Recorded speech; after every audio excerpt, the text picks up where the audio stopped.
स्वागत है आपका एरा वर्ल्ड में। उत्तर प्रदेश पीसीएस मुख्य परीक्षा की तैयारी में आज हम सामान्य अध्ययन के भारतीय समाज जो कि सामान्य अध्ययन के जीएस फर्स्ट का पार्ट है, इससे प्रश्न बहुत ज़्यादा देखने को मिलता है। 7 से ज़्यादा प्रश्न आपके फर्स्ट पेपर में देखने को मिले। उत्तर लेखन के साथ हम नोट्स पे भी चर्चा करते चलेंगे, जिससे आप उत्तर लेखन को बहुत अच्छी तरीके से लिख सकते हैं। आर्ट एंड कल्चर को पर नोट्स दिया गया है और उसके वीडियोस जल्दी आएंगे। आज हम सोसाइटी का भी उत्तर लेखन के लिए थियरी वाला पार्ट शुरू कर रहे हैं। इसको बहुत ध्यान से देखेंगे, बहुत कम समय में समझाने का प्रयास करेंगे। आपने बहुत सारी किताबें पढ़ी होंगी, बहुत सारे वीडियोस देखे होंगे, लेकिन फिर भी डाउट्स बना रहता है, किस पॉइंट में कितना लिखे, क्या न लिखे। ये चीज़ें आज हम दूर करने का प्रयास करेंगे। मेरा बस इतना प्रयास रहेगा, एक सिंपल टर्म्स में आपको समझाने का प्रयास करेंगे। भारतीय समाज में संरचना, विविधताएँ और चुनौतियाँ, इस टॉपिक से क्या-क्या प्रश्न बन सकते हैं और कौन से हम उसे टैकल करेंगे। सबसे पहले प्रश्न यही आता है, भारतीय समाज का एक परिचय दीजिए। तो भारतीय समाज के परिचय में यह आता है कि भारतीय समाज एक विविधताओं में एकता का समाज है, जिसमें भाषाई विविधता, क्षेत्रीय विषमता, जाति और धर्म अलग-अलग होने के बावजूद सभी लोग एक जगह ही आते हैं। ठीक? भारतीय समाज में चाहे हिंदू हो, चाहे मुस्लिम हो, चाहे सिख हो, चाहे ईसाई हो, सब लोग एक छत के नीचे यानी एक अम्ब्रेला के नीचे निवास करते हैं। उनकी जाति अलग हो सकती है, उनके व्यवसाय अलग हो सकते हैं, उनके धर्म, लेकिन उनका जो सह-अस्तित्व का विचार है, उनकी जो अच्छाइयाँ हैं, वो सब एक है। यहाँ पे साझा ऐतिहासिक अनुभव है। ध्यान रखने वाली बात है, संविधान मूल्यों के तहत इन्हें एकीकरण का लक्ष्य दिया गया है। इनका जो ऐतिहासिक अनुभव है, मतलब जो इतिहास में इनका अस्तित्व रहा है, वो एक ही है। हम एक ही परिवार से निकल के आए हैं, इसीलिए सह-अस्तित्व की भावना भारतीय समाज में विद्यमान है। परिवार की और जाति की, जनजाति और शहरीकरण और वैश्वीकरण की विविधताओं के बावजूद हम परंपरा और आधुनिक दौर में सह-अस्तित्व को छोड़ नहीं पा रहे हैं। हमारा संविधान हमें न्याय, स्वतंत्रता, समानता और भ्रातृत्व आधारित समाज की कल्पना पर एक दृष्टिकोण प्रभावित करता है, लेकिन फिर भी हमारा आज का दृष्टिकोण ये है कि हम वैश्वीकरण के इस दौर में जब समाज डाउनफॉल की तरफ जा रहा है, तब भारतीय संस्कृति ऊपर की तरफ आगे बढ़ रही है। क्यों? क्योंकि हमारा जो मजबूत पक्ष है, वो हमारा पृष्ठभूमि है। ठीक? एक प्रश्न बनता है जनसांख्यिकी प्रोफ़ाइल पर या सामाजिक अस्थिकरण पर। ये क्या होता है? आपको जनसांख्यिकी प्रोफ़ाइल पर जब प्रश्न पूछा जाता है, आप सीधे से जनसंख्या पे कुछ इंट्रो लिखेंगे। उसमें यह बताएँगे वर्तमान में इतनी जनसंख्या है, ग्रामीण और शहर की इतनी अनुपात है, लिंग अनुपात इतना है। तब आप ये बताने का प्रयास करेंगे सामाजिक अस्थिकरण क्या होता है। तो सामाजिक अस्थिकरण में मुख्यतः क्षेत्रों को देखा जाता है। जाति देखा जाता है, लिंग देखा जाता है, भाषा देखा जाता है, वर्ग देखा जाता है, धर्म देखा है और छत्र देखा जाता है। भारतीय समाज में ये 6 पिलर के रूप में काम करते हैं जो सामाजिक के अस्थिकरण के लिए। जैसे जाति, पहले वर्ण था, फिर वर्ण से किस प्रकार जाति हुआ, ये इसका विकास दिखता है। लिंग, पितृसत्तात्मक समाज दिखता है, कहीं मातृसत्तात्मक समाज दिखता है। भाषा, संविधान के तहत 22 भाषाएँ आज हमें मिलती हैं। वहीं वर्ग में हमारी आर्थिक स्थिति और संसाधन में हमें इस किस वर्ग में डालता है। हम मिडिल क्लास में आते हैं, हम सेकंड क्लास में आते हैं, थर्ड क्लास किस में आते हैं, ये वर्ग द्वारा निर्धारित होता है। हमारा धर्म क्या है? हमारे यहाँ सिख, ईसाई, मुस्लिम, हिंदू, ये सारे धर्म होने के बावजूद भी हमारा सामाजिक अस्थिकरण इसलिए ऊँचा है क्योंकि हमारे यहाँ सर्वधर्म सुधाय है, ठीक है? भौगोलिक विविधता, हम पूरे भारत में अलग-अलग स्थानों पे रहते हैं, लेकिन फिर भी हमारी जो भावना है वो एक है। क्या? भारत का कल्याण और हमारे समाज का कल्याण। तो जब इस प्रकार का प्रश्न आएगा कि सामाजिक अस्थिकरण क्या होता है, तो आप ये 6 वर्ग को डिसाइड करेंगे और इनके बारे में लिखना शुरू करेंगे। अब भारतीय समाज में तीसरा मुख्य प्रश्न बनता है कि परिवार और विवाह से संबंधित प्रश्न पूछे जाते हैं, जिसमें ये पूछा जाता है, परिवार कितने प्रकार के होते हैं वर्तमान में समझाइए, या संयुक्त परिवार के फायदे और नुकसान के बारे में बताइए और आज के दौर में परिवार में क्या परिवर्तन हो रहे हैं, इसके बारे में बताएँ। तो हम पहले देखते हैं, मूलतः हमारे यहाँ 2 प्रकार के या 3 प्रकार के परिवार पाए जाते हैं। संयुक्त परिवार पाया जाता है, नाटकीय परिवार और मातृ में। संयुक्त परिवार में क्या होता है, एक क्रम होता है, एक माता-पिता होते हैं, ठीक है? उनके वो हस्बैंड-वाइफ होते हैं, उनके बच्चे होते हैं, ये इस प्रकार का कार्य चलता है जिसमें बहुपूरी प्रतिशात्मक होता है, सामूहिक निर्णय लिया जाता है। यहाँ ग्रामीणों में यदि अगर आप देखेंगे संयुक्त परिवार जो होता है शहरी क्षेत्रों में कम होता है और न्यूक्लियर फैमिली ज़्यादा होती है, वहीं ग्रामीणों में ये आज के दौर में 50-50 के आस-पास बना हुआ है, ठीक है? तो इस चीज़ों से आप देख के लिख सकते हैं। वहीं न्यूक्लियर फैमिली क्या होती है, जहाँ केवल माता-पिता होते हैं और बच्चे होते हैं, कोई दूसरा वर्ग नहीं होता। कुल मिला के अगर हम ए वर्ग, बी वर्ग और सी वर्ग की बात करें, सी वर्ग की 3 पीढ़ी है, तो वो संयुक्त परिवार में जाएगी। केवल ए और बी है, अगर हम इसकी बात करें, तो वो न्यापकी परिवार में चला जाएगा। मातृ कुछ हमारे आदिवासी हैं, जहाँ पे मातृसत्तात्मक समाज के प्रचलन है, जिसमें हम मेघालय में खासतौर जानते हैं, केरल में, नायर में आप देख सकते हैं, लेकिन इनकी सांस्कृतिक महत्वपूर्ण होती है। इनमें भारतीय समाज की विशेषताएँ दिखती है, सामाजिक सद्भाव दिखता है, लेकिन आज के विश्व के दौर में परिवर्तन देखे जा रहे हैं। विश्व के दौर में अगर देखा जाए तो आजकल बहुत ज़्यादा परिवर्तन देखे जा रहे हैं। तो पूछा जाता है कि वैश्वीकरण के इस दौर में आज के समाज में क्यों परिवर्तन देखे जा रहे हैं? तो आप बताएँगे कि शहरीकरण हो रहा है, ठीक है, शिक्षा बढ़ रही है, रोज़गार हो रहा है, विवाह में देरी हो रही है, समलैंगिक विवाह हो रहा है। इससे परिवार में परिवर्तन आया है। तो परिवार में परिवर्तन शिक्षा से आया है, परिवार में परिवर्तन विवाह में देरी से आया है, परिवार में परिवर्तन सामूहिक एलजीबीटी लिविंग रिलेशनशिप इससे आज के दौर में क्या है? परिवार में परिवर्तन आ चुका है। तो यह प्रश्न बनेगा तो आप इन मेन बातों को लिख के इसको निकल सकते हैं। अब आती है इस पर बनता है संयुक्त परिवार पे। संयुक्त परिवार के फ़ायदे क्या हैं, नुकसान क्या है? तो फ़ायदे ये है आर्थिक सुरक्षा, बच्चों का समाजीकरण और बुजुर्गों का देखभाल और नुकसान क्या है व्यक्तिगत स्वतंत्रता की जो आशा होती है, लैंगिक असमानता मिलती है, संसाधनों पे विवाद होता है। अगर आप अपनी फैमिली में से नज़र डालेंगे तो वहाँ से उत्तर निकल के आएँगे। आप देखेंगे कि जॉइंट फैमिली में क्या फ़ायदे आते हैं और न्यूक्लियर फैमिली के क्या फ़ायदे होते हैं, वहाँ से ये उत्तर आपको बहुत क्लियर स्पष्ट हो जाएगा। एक ये पार्ट समाप्त होता है। अब हम पढ़ते हैं भारतीय समाज के तीसरे पार्ट की तरफ जिसमें होता है हम नस्लीय संरचना। पूछा जाता है भारतीय समाज में नस्लीय संरचनाओं पर टिप्पणी करें। तो जब भी इस प्रकार का प्रश्न आएगा आप केवल 6 प्रकार की नस्लीय संरचना है उनको लिखकर उत्तर को समापन कर सकते हैं। जैसे आप पहला लिखोगे निग्रोड क्योंकि अलग-अलग जगहों पे रहते हैं। निग्रोड ये क्या होते हैं सबसे पुराने होते हैं, छोटे कद के होते हैं, अंडमान द्वीप और दक्षिण भारत के कुछ जनजातियों में होते हैं। प्रोटेस्टेंट इनकी नाक चौड़ी होती है, ठीक है? ये मध्य दक्षिण जनजातियों के जैसे भील, गौंड के बीच आते हैं। मंगोलॉयड ये एपिथेटिक फोल्ड होता है, चेहरा चपटा होता है। ये आपको लद्दाख के आस-पास नागा, मिज़ोरम में देखने को मिलेंगे। वहीं मेडिटेरियन जनजाति मेडिटेरियन संरचना नस्लीय संरचना क्या है ये मध्यम कद के होती हैं और गहरे बाल होते हैं। ये दक्षिण में आपको तमिल और तेलुगु में जो लोग दिखते हैं वो हो जाते हैं। एक होते हैं ब्रैकिफेसल ये क्या होता है चौड़ा सिर वाले होते हैं, ठीक है? ये आपको पश्चिमी भारत में पारसी समुदाय के लोगों में दिख जाएँगे। एक होते हैं नार्डिक या आर्यन जो लंबे होते हैं, गोरे होते हैं, जो उत्तर पश्चिम में खासकर इंडो आर्यन का जो क्षेत्र होता है, जो इंडो आर्यन का ये जो क्षेत्र होता है, यहाँ पे पाए जाते हैं, ठीक है? तो नस्लीय संरचना पे आप इतनी ही बातों को लिख देंगे, प्रश्न पूरा हो जाता है। अब एक सबसे बड़ी बात है कि हमारी नस्लीय विविधता इतना है, लेकिन हमारी सांस्कृतिक समृद्धि और समावेशिता आज तक नुकसान नहीं हुआ है। हम कितने भी अलग हों, हम सभी जगह भारतीय समाज की सर्वोच्चता, मानवता की गरिमा और सद्भाव की स्थिति को बनाए रखते हैं, जिससे हम आगे बढ़ते हैं। अगले बढ़ते हैं। अब आता है एक आदिवासी समुदाय। भारतीय समाज में आदिवासी समुदाय जो होता है अपना प्रमुख रोल करता है। इनकी अब अलग संस्कृति, इनकी अलग पहचान होती है। अगर पीवीटी गृह मंत्रालय की रिपोर्ट 75 जातियाँ इनमें काउंट की जाती हैं, ठीक है? 104 मिलियन से ज़्यादा 104 मिलियन से ज़्यादा मतलब कुल जनसंख्या का 8.4% लोग हैं। यहाँ का प्रभुत्व है। 59% से साक्षरता है। इनमें प्रमुख जातियों में भील, गोंड और संथाल आप देख सकते हैं, जहाँ भील हमारे भारत की सबसे बड़ी जनजाति मध्य भारत में केंद्रित है, वहीं गोंड मध्य भारत, छत्तीसगढ़, बिहार में, वहीं संथाल छत्तीस, पश्चिम बंगाल और उड़ीसा में केंद्रित होती है।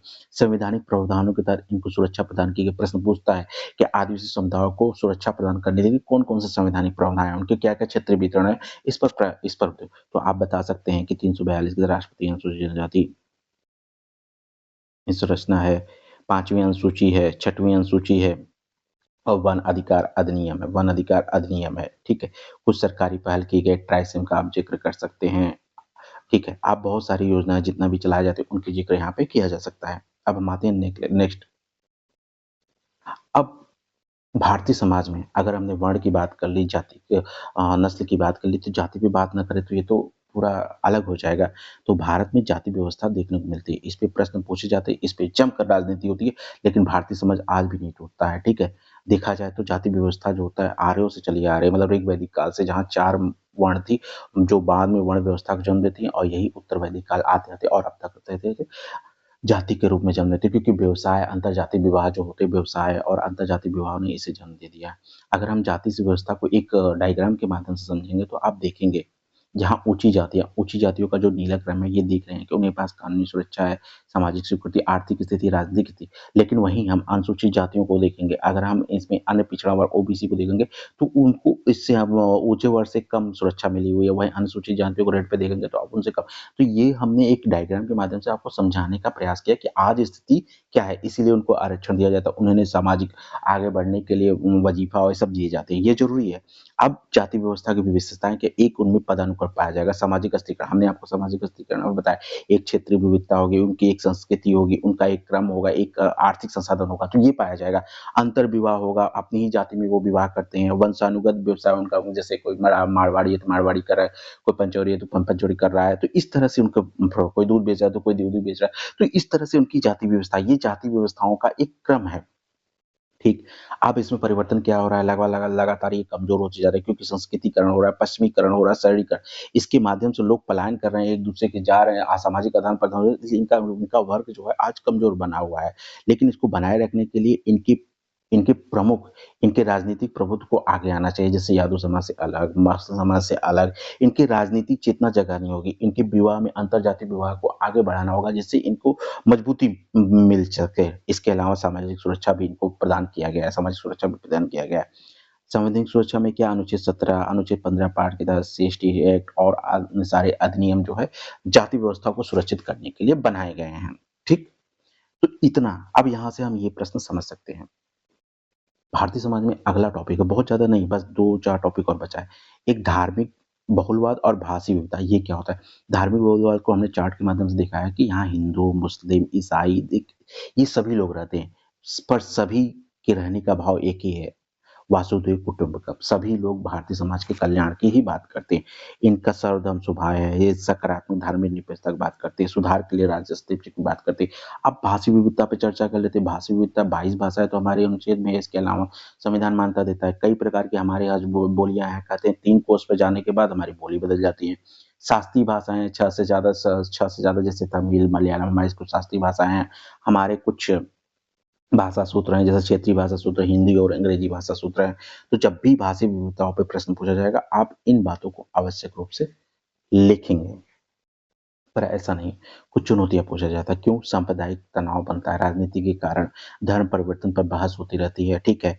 हिंदी थोपने का डर होता है, उत्तर भारत और दक्षिण भारत में हिंदी भाषी और द्रविड़ वहाँ हिंदी भाषी और उसपे भी तो प्रश्न चिन्ह लगाए जाते हैं। तो ये सारी समस्याएँ भी, इनका समाधान ढूँढने की ज़रूरत है भारतीय संस्कृति में।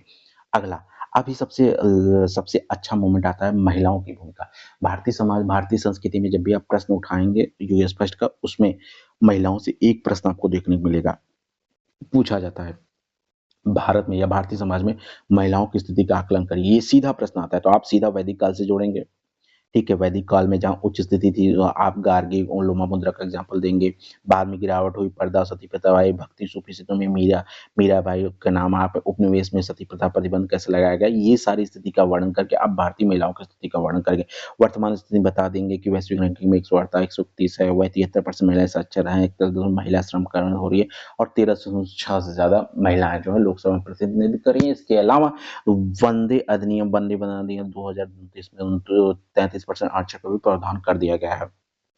कुछ चुनौतियाँ हैं, पितृसत्तात्मक और लैंगिक समानता आज भी बनी हुई है। आंतरिक देखभाल कार्य में जीडीपी में जो अवैतनिक देखभाल कार्य, मतलब बिना वेतन के कार्य के लिए नहीं मजबूर किया जाता है। घरेलू हिंसा में 30% से ज़्यादा विवाहित महिलाएँ अम, चोटिल हो जाती हैं या उनके रिपोर्ट की देखा जाता है। बढ़ता साइबर अपराध, आज की जो है स्थिति है, ऑनलाइन अपराध, डीपफेक, ये सब बढ़ रहे हैं। ये सारी चुनौतियाँ जो भारतीय महिलाओं को समाज में स्थिति में कमज़ोर करने में मदद कर रही है, कमज़ोर करने में मदद कर रही है। इसीलिए सशक्तिकरण को बढ़ावा देने के लिए हमें काम करना, सुकन्या समृद्धि योजना, महिला आरक्षण, लैंगिक बजट को बढ़ाना होगा, ठीक है? ये सारी चीज़ें करके हम महिला सशक्तिकरण पे काम कर सकते हैं। तो भारत में महिलाओं के सशक्तिकरण पे जब भी प्रश्न आएगा तो आप इन बातों को ज़रूर लिखिएगा, ध्यान दीजिएगा। मैं बहुत कम समय में आपको समझाने का प्रयास कर रहा हूँ। अब हम कुछ कमज़ोर वर्ग पे देखते हैं। भारतीय समाज में कुछ कमज़ोर वर्ग है, जहाँ पे क्या कारण है और क्या उनको कैसे फ़ायदा दिया गया, ये छोटे-छोटे कोटेशन में देखिए। अगर बच्चों की बात करें, 1 करोड़ बाल श्रम लगातार 1 करोड़ हो रहा है पर घट रहा है। क्या कारण है? शिक्षा में पहुँच नहीं है, पोषण से समस्याएँ हैं, सुरक्षा कैसे दिया गया है 2009 का अधिनियम, राष्ट्रीय बाल पोषण दिया गया। वृद्ध की बात करें तो ये वृद्ध हमारे 8.6% है, संयुक्त परिवार के विघटन से हुआ है, स्वास्थ्य सेवाओं तक पहुँच नहीं पा रहे हैं, इस वजह से चीज़ें देखिए कमज़ोर वर्ग के वजह से। लेकिन इनके रख-रखाव के लिए वृद्धजन रख-रखाव अधिनियम 2007 का लाया गया, वरिष्ठ नागरिक पेंशन भारत सरकार द्वारा उपलब्ध कराया जाए, तो इससे इनकी मजबूती स्थिति। एससी-एसटी की बात की जाए, इनकी स्थिति ये 15 साढ़े 7 और 27% कैसे सामाजिक आर्थिक असमानता को ये भेद देख रहे हैं, ठीक है? शिक्षा और रोज़गार में इनसे भेदभाव किया जा रहा है, इन्हें कानूनी रूप से सुरक्षा प्रदान की जा रहा है, राष्ट्रीय आयोग का इनके लिए गठन किया गया और अल्पसंख्यक मामलों के मंत्रालय का भी इनके लिए स्पेशल गठन किया गया, जिससे इनको मजबूती में एलजीबीटी की बात करें, धारा 77 को हटा दिया गया 2000 सामाजिक संस्कृति से इनको अलग किया गया, कानूनी और चिकित्सा में इनका समर्थन नहीं मिलता था, लेकिन इनको अपनाया गया। इसके लिए 2019 ट्रांसजेंडर अधिनियम लाया गया, ठीक? उसके अलावा नाज फाउंडेशन द्वारा जो हिजड़ा कल्याण बोर्ड जैसे गठन किए गए, ये इनकी मदद कर रहा है। हम देख रहे हैं भारतीय समाज में किस तरह कमज़ोर प्रश्न पूछेगा, भारतीय समाज में कमज़ोर वर्गों के कमज़ोर होने के क्या कारण हैं? उन्हें मजबूत करने के लिए कुछ प्रावधानों का उल्लेख है। तो इस प्रश्न को आप इस तरह लिखें, दिव्यांगजन में डेटा ज़रूर दीजिए, दिव्यांगजन 2.2% है, ठीक है? शिक्षा, रोज़गार की कमी है और अभिगम्यता की समस्या है, तो उनके लिए 2016 का वो लाया गया है, अधिनियम लाया गया और राष्ट्रीय दिव्यांग संस्थान जो है वो स्थापित किए गए। नशा पीड़ित जो व्यक्ति हैं, जो नशा से उनके क्योंकि ये भी कमज़ोर वर्ग में आते हैं, इसके लिए सामाजिक कलन और बहिष्कार से दूर क लगा रहता है। पुनर्वास सुविधाओं की कमी है, इसलिए सरकार द्वारा एनडीपीएस अधिनियम 1985 लाया और राष्ट्रीय नशा नियंत्रण ब्यूरो की स्थापना की गई। तो एक प्रश्न ये भी आता है कि भारतीय समाज में कमज़ोर वर्ग के प्रतिनिधित्व का चयन करिए और उनके लिए सुधारात्मक उपाय सुझाइए। तो ये सारे डेटा जो है आप लिख सकते हैं। अगर आप वीडियो यहाँ तक देख लें, यकीन मानिए आपको बहुत अच्छा लग रहा होगा और इसे ज़रूर लाइक करिएगा। इसका पीपीटी हम आपको नोट्स के पिन कमेंट में कर देंगे, ठीक है? अब सभी के लिए संवैधानिक सुरक्षा देख लेते हैं जो कितने कमज़ोर अनुच्छेद 14 से 16 दिया गया है, इसमें से 17 दिया गया है, 15 दिया गया है और 46 दिया है। जब सामूहिक प्रयास पूछेगा तब आप ये सब लिखेंगे, आरक्षण की नीतियों के तहत एससी-एसटी के लिए आरक्षण, सार्वजनिक रोजगार अधिनियम बनाया, सरकारी नौकरियों में प्रावधान के लिए, विधानमंडल में महिला आरक्षण को विनियमित किया गया, बजट आवंटन में इस बार 14,000 करोड़ और लैंगिक बजट में 4 साढ़े 4 लाख करोड़ और 2,500 करोड़ क्या ना एकलव्य विद्यालय के लिए, दिव्यांगजन के लिए 5200 करोड़। तो देख रहे हैं हम सरकारी प्रयास एक साथ आपको यहाँ लिख कर बता रहे हैं, ठीक है? और इसके अलावा बेटी बचाओ, प्रधानमंत्री आवास योजना, प्रधानमंत्री गरीब कल्याण योजना और जितनी भी प्रधानमंत्री जो है वो दीनदयाल उपाध्याय योजना और अटल बिहारी पेंशन योजना, ये सारी चीज़ें प्रावधान आप यहाँ लिख के कमज़ोर वर्ग के हितों के कल्याण के लिए आप बता सकते हैं कि क्या-क्या भारत सरकार कर रही है। अब हम आते हैं निष्कर्ष पर। भारतीय समाज की संरचना जो हमारा टॉपिक था, हमारा टॉपिक क्या था? भारतीय समाज की संरचना, विविधता, चुनौती है। ये हमने पढ़ लिया, ठीक है? अब हम लोग इसके निष्कर्ष पे जाते हैं। इसके निष्कर्ष ये है कि इसका निष्कर्ष भारतीय समाज में लचीलापन और विकास हो रहा है, विविधताओं में एकता है, ठीक है? जाति और धर्म के बावजूद लेकिन एकीकरण है। संवैधानिक मूल्यों के तहत न्याय, स्वतंत्रता और समानता की रक्षा की जा रही है। सामाजिक परिवर्तन बना हुआ है और हम परंपरा और आधुनिक के बीच सहअस्तित्व है। चुनौतियाँ कम नहीं है, जातिवाद चुनौती बनी हुई है, सांप्रदायिकता तनाव बना रहता है, चुनाव के कारण लैंगिक असमानता आज भी बना हुआ है। पर ऐसा नहीं कि हमें पीछे रहना है, हमें आगे का रास्ता अपनाना है, हमें आगे का रास्ता समावेशी शिक्षा प्रदान करनी है, समावेशी वर्गों के लिए आर्थिक सशक्तिकरण के लिए काम करना है, सांस्कृतिक बहुलवाद को बनाए रखना है और सामाजिक न्याय, कानूनी सुरक्षा सभी को प्रदान करना है। हम इसको डॉक्टर अम्बेडकर के इस कथन से समाप्त करते हैं। इनका कथन था, समाजवाद का अर्थ आर्थिक समानता, लोकतंत्र का अर्थ है राजनीति और समानता। इन दोनों को मिलाकर ही हम एक ऐसे समाज बना सकते हैं जहाँ लोगों को समान अवसर मिले। तो इतने अच्छे कथन के साथ हम इसकी समानता हम मानते हैं यहाँ से आपको जीएस फर्स्ट में काफ़ी प्रश्न देखने को मिलेंगे। इसी प्रकार के नोट्स में हम देके 4-5 डे का और नोट्स चलेगा, जिसमें सोसाइटी पूरी तरह कंप्लीट हो जाए। छोटे-छोटे नोट्स के तहत हम आपका यूपीपीसीएस मेंस का कोर्स खत्म कर रहे हैं। ये यूपीएससी और ये उत्तराखंड में इसमें जहाँ जीएस का सिलेबस सोसाइटी का है, वहाँ ये पूरा काम करेगा। तब तक के लिए धन्यवाद। अगर आपको वीडियो अच्छा लगा, तो आप चैनल सब्सक्राइब ज़रूर करें।